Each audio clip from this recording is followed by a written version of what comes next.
Bumukas ang eksena sa isang lalaki na nalulunod sa gitna ng karagatan. Pagkamulat niya, nasa tabi na siya ng isla, at iniligtas ng isang napakagandang babae. Walang pasabi, bigla siyang hinalikan ng babae. Sino kaya ang misteryosang babae? Simulan na natin ang pelikula. Umiikot ang pelikula sa grupo ng sundalo ng kaharian na naghahanap ng mahiwagang bukal para sa emperador. Pero hindi naging madali ang kanilang paglalakbay. Ilang buwan silang naglayag, pero hindi pa rin nila natagpuan ang isla. Nauubos na ang pagkain, kaya't nagugutom na silang lahat. Isa sa kanila na mukhang Jet Li, ay isang gobernador. Inutusan niyang patayin ang isang bilanggo para gawing pagkain. Si Yan Li, isa sa mga sundalo, tumanggi sa utos. Pero ipinakita ng gobernador ang medalyang galing sa hari, na nagsasabing ang utos niya ay utos ng kaharian. Dahil dito, napilitan silang sumunod. Inutusan si Yan Li na patayin si Yan Fu, ang bilanggo, na umiiyak at nagmamakaawa. Biglang yumanig ang barko. Lumabas sila at laking gulat nila, isang dambuhalang dragon ang lumitaw at sinira ang barko. Ilan sa mga tauhan, pati si Yan Fu, nakatakas gamit ang bangka. Pero si Yan Li naiwan at nalunod. Habang lumulubog, balak siyang kainin ng dragon. Pero may dumating na isang sirena. Kumanta siya sa harap ng dragon, kaya't bigla itong umalis. Kinabukasan, nagising si Yan Li sa isang isla, kasama ang sirena si Siyin. Hirap huminga ang sirena, kaya't hinalikan niya si Yan Li.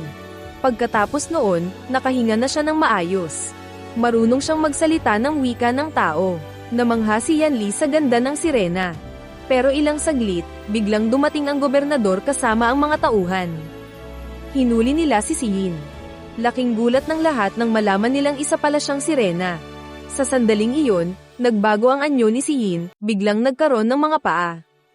Napagtanto ng gobernador na marahil natagpuan na nila ang mahiwagang isla na matagal na nilang hinahanap. Dahil gutom pa rin ang grupo, naisip nilang kainin si Siyin. Naniniwala silang kapag kinain ang sirena, magkakaroon sila ng habang buhay na kabataan.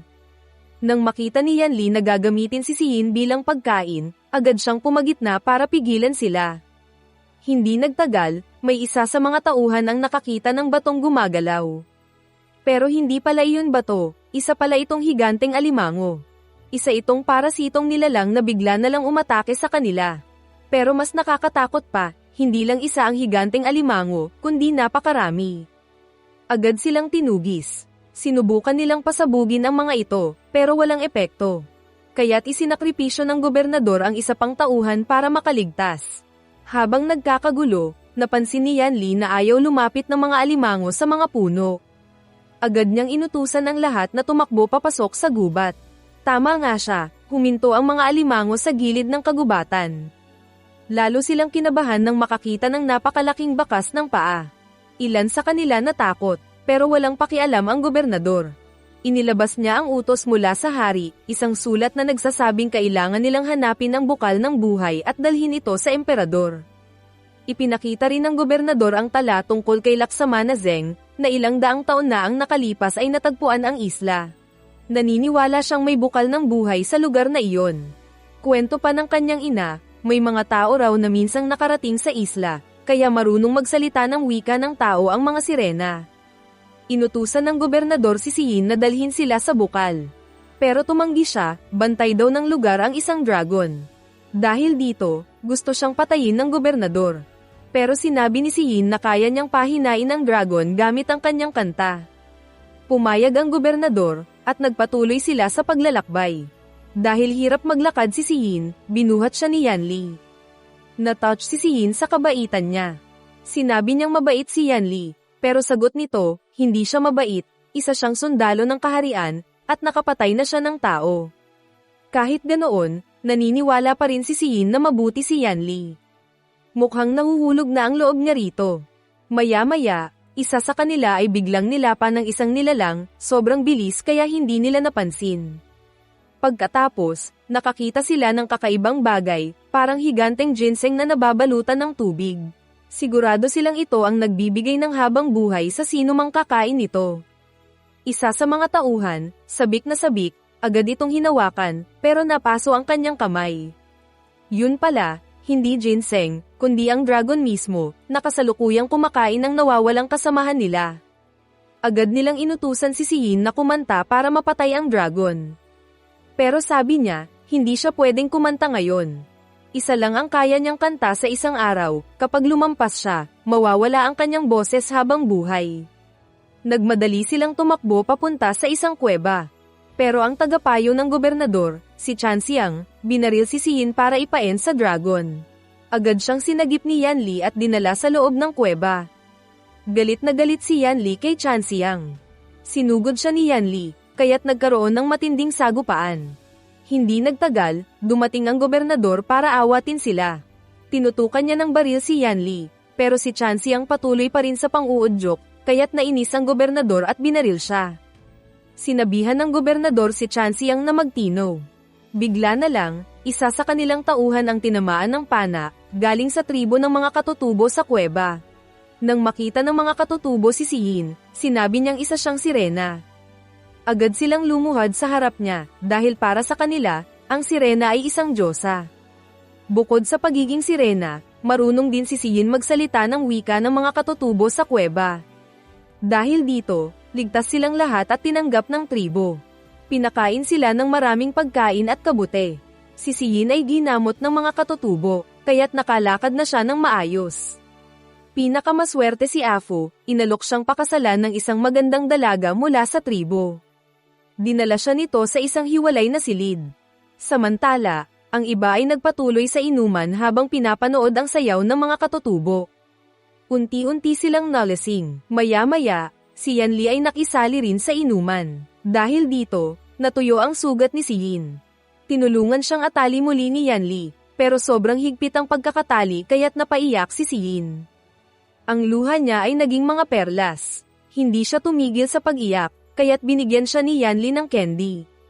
Doon lang siya tumigil, dahil unang beses niyang malasahan ang tamis ng candy. Ikinwento ni Yan Li ang kanyang nakaraan. Bata pa lang siya, sinanay na siyang maging mandirigma ng kaharian. Nakasunod siya sa utos ng hari, kahit pa ang mga pinapatay niya ay mahihina.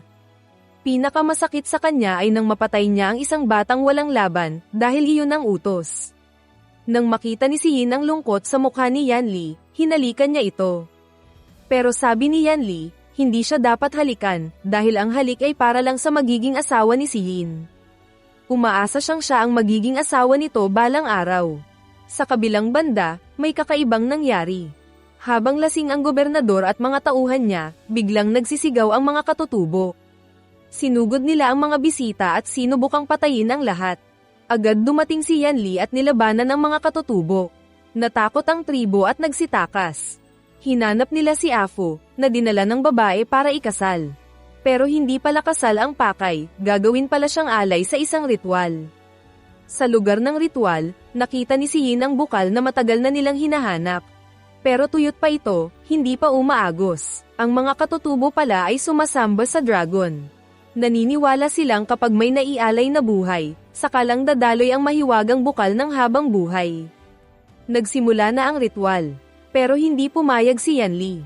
Nang makita niyang isasakripisyo si Afu, agad siyang sumugod mag-isa para iligtas ito. Ang iba ay nanood lang mula sa malayo.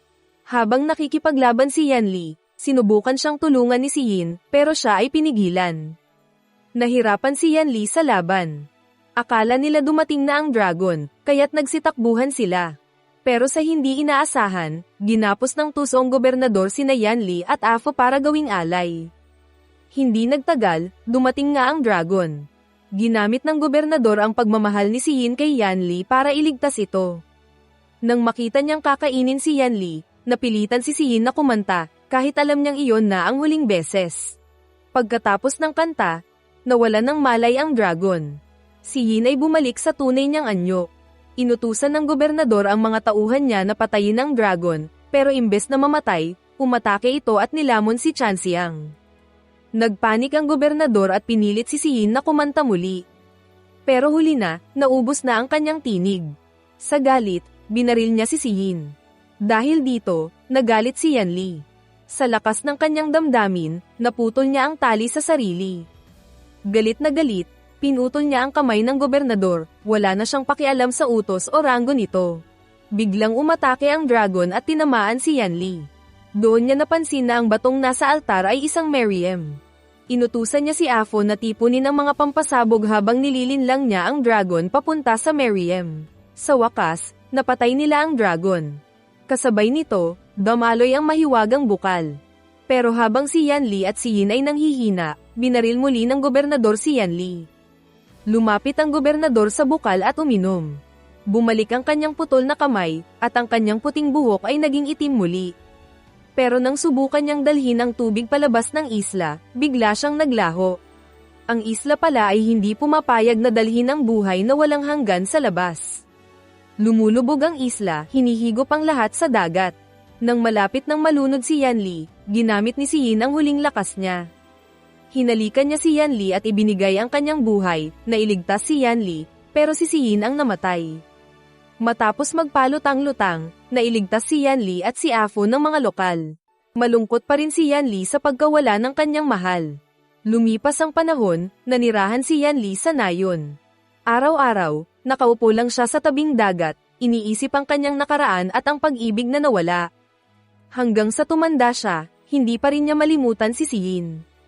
Si Afo, na ilang beses na iligtas ni Yanli, ay nanatiling tapat sa kanya. Pinili niyang samahan si Yanli hanggang sa huling sandali ng buhay nito. Isang araw, gaya ng dati, nagyaya si Afo na mangisda sa gitna ng dagat. Doon, narinig ni Yanli ang tinig ni si Yin, isang awit na matagal na niyang hindi naririnig. Paglingon ni Afo, wala na si Yanli. Napaiyak siya sa pagkawala ng kanyang tunay na kaibigan.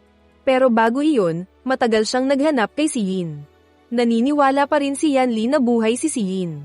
Kasama si Afo, nilibot nila ang buong silangang dagat para hanapin siya.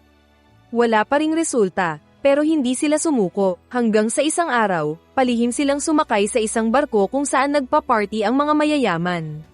Laking gulat nila, may sirena roon, kulay pula ang buntot.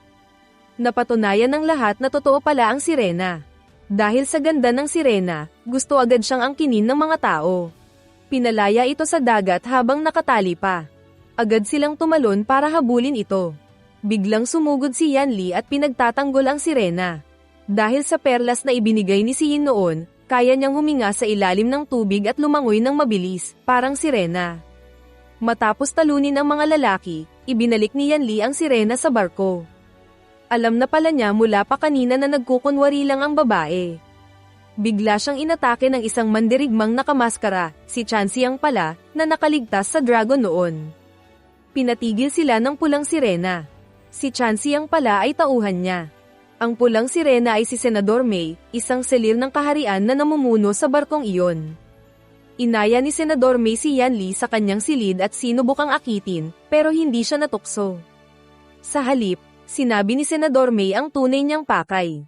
May mga bangkay sa barko na wasak ang laman loob.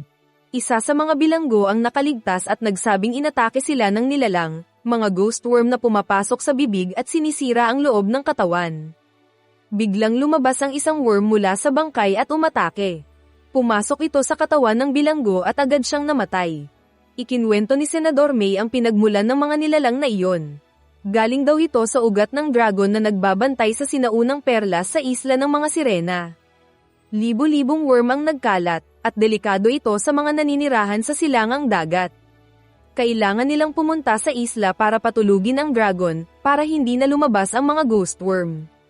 Pero ang isla ay napapalibutan ng malalakas na bagyo. Para makapasok, kailangan nila ang perlas na nasa katawan ni Yanli. Hiniling nila ang tulong ni Yanli para mailigtas ang mga tao sa silangang dagat. Sinabi rin nila na malaki ang posibilidad na si Yin ay nasa isla. Tuwa ang naramdaman ni Yanli, kaya't pumayag siyang tumulong. Agad silang naglayag papunta roon. Tama nga, malalakas ang kidlat at bagyo sa paligid ng isla. Palihim na gumamit si Yanli at Afo ng mas maliit na bangka. Dahil sa perlas sa katawan ni Yanli, nakapasok sila ng ligtas. Pagdating nila sa isla, bumungad sa kanila ang grupo ng magagandang sirena na naliligo.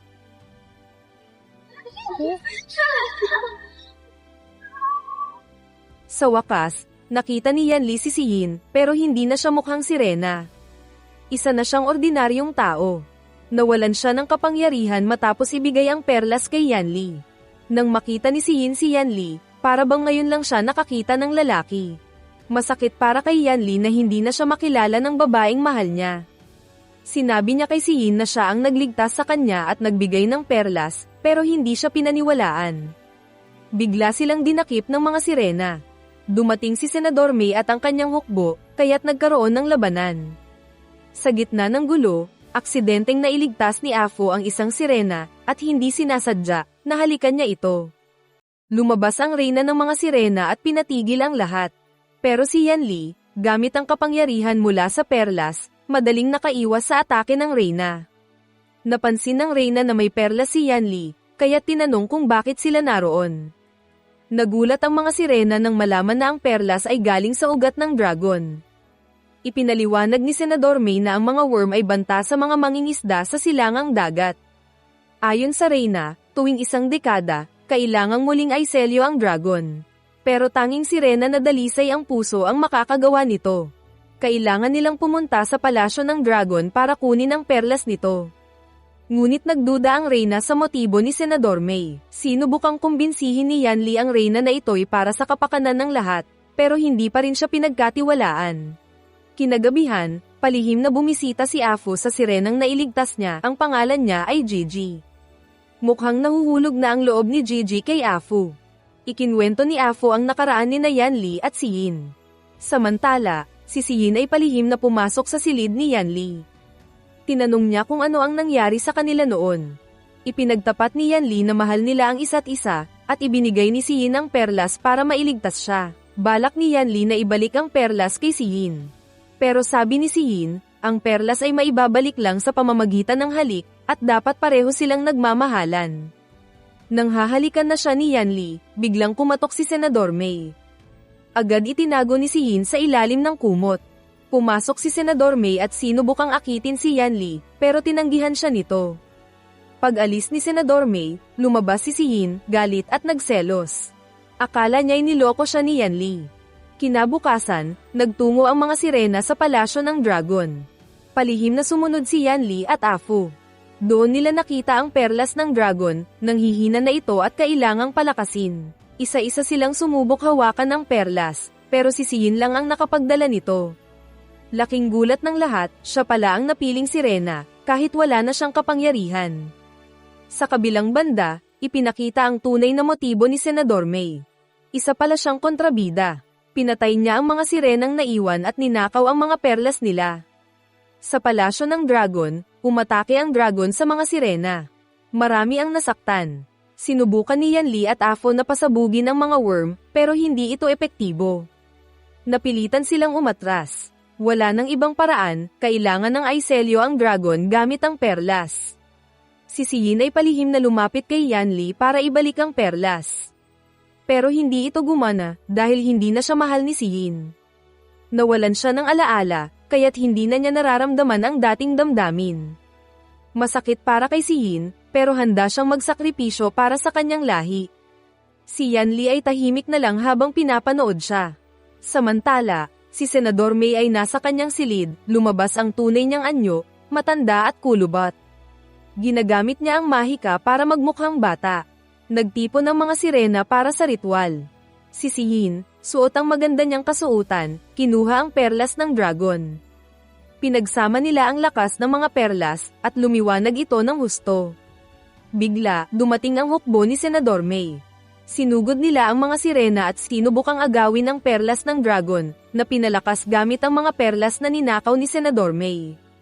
Totoong motibo ni Senador May ang tuluyang nabunyag, ang tunay niyang pangalan ay Linglong. Isa pala siyang dating sirena na tumakas 10 taon na ang nakalipas matapos umibig sa emperador. Ang layunin niya ngayon ay makuha ang perlas ng dragon para sa walang hanggang kabataan at kapangyarihan. Ipinahayag ni Linglong na niloko ng reyna si Yin. Si Yin, na dalisay ang puso, ay dapat isakripisyo para bantayan ang dragon sa loob ng 1 siglo. Hindi raw sinabi ng reyna ang buong katotohanan.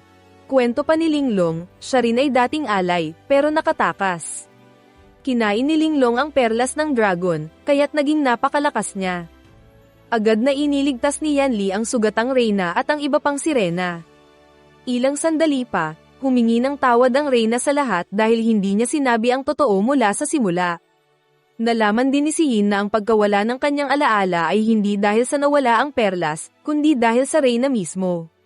Ginawa ito ng reyna dahil ayaw niyang masaktan si Sihin sa pag-ibig, tulad ng naranasan niya noon. Sa huling sandali ng reyna, inakala niyang si Yanli ay ang dating minamahal niya. Kaya't nagkunwari si Yanli bilang dating kasintahan upang mapasaya siya bago siya pumanaw. Pagkatapos, inilibing nila ang reyna sa ilalim ng dagat. Ngayon, si Sihin na ang natitirang tagapangalaga ng mga sirena. Pinili siyang maging bagong pinuno upang pangunahan ang laban kontra kay Linglong. Samantala, si Chanxiang ay nagsawa na sa kasamaan ni Linglong. Nagdesisyon siyang tumalikod at lumaban sa kanya. Nang matalo ang hukbo ni Linglong, bumaba siya sa palasyo ng dragon upang gisingin ang halimaw. Hindi pumayag sina Yanli at Sihin, agad nilang sinundan siya. Pero dahil sa kapangyarihang nakuha mula sa perlas, kontrolado ni Linglong ang mga worm. Malupit siyang nakipaglaban, kaya't natapon si Yanli sa dagat. Sinubukan siyang sagipin ni Sihin, pero nawalan siya ng hininga. Sa kabilang banda, ginising ni Linglong ang dragon. Pero sa hindi inaasahan, kinuha ng dragon pabalik ang kapangyarihan ng perlas. Nawalan ng lakas si Linglong, at lumabas ang tunay niyang anyo, matanda at mahina. Habang papalapit ang mga worm at sinasakop ang isla, si Sihin, bagamat nang hihina, ay biglang naalala ang lahat. Naalala niya ang pagmamahal niya kay Yanli. Hinalikan niya ito, at bumalik sa kanya ang perlas ng sirena. Nailigtas si Yanli. Sa bagong lakas ni Sihin, nagawa niyang aiselyo muli ang dragon. Nasipsip niya ang kapangyarihan ng perlas ng dragon. Nagulat si Linglong, hindi niya akalaing si Sihin ang tunay na napili. Dahil dalisay ang puso ni Sihin, siya lang ang may kakayahang aiselyo ang dragon. Sa huli, namatay si Linglong. Nagdiwang ang lahat, tagumpay sila sa laban. Pero dumating ang pinakamasakit na sandali. Ang napiling tagapangalaga ng dragon ay kailangang mag-isa sa loob ng isang siglo upang panatilihin ang selyo. Nakiusap si Yanli na huwag gawin iyon, mahal na mahal niya si Sihin. Pero buo na ang desisyon ni Sihin. Para hindi na masaktan si Yanli, binura niya ang alaala nito. Ipinabalik niya si Yanli at si Afu sa kanilang mundo. Lumipas ang ilang taon. Si Yanli at si Afu ay bumalik sa dagat. Matanda na sila. Doon, muling lumitaw si Sihin. Paglingon ni Afu, wala na si Yanli. Napaiyak siya sa pagkawala ng kanyang tunay na kaibigan. At doon nagtatapos ang pelikula. Kung nagustuhan mo ang recap,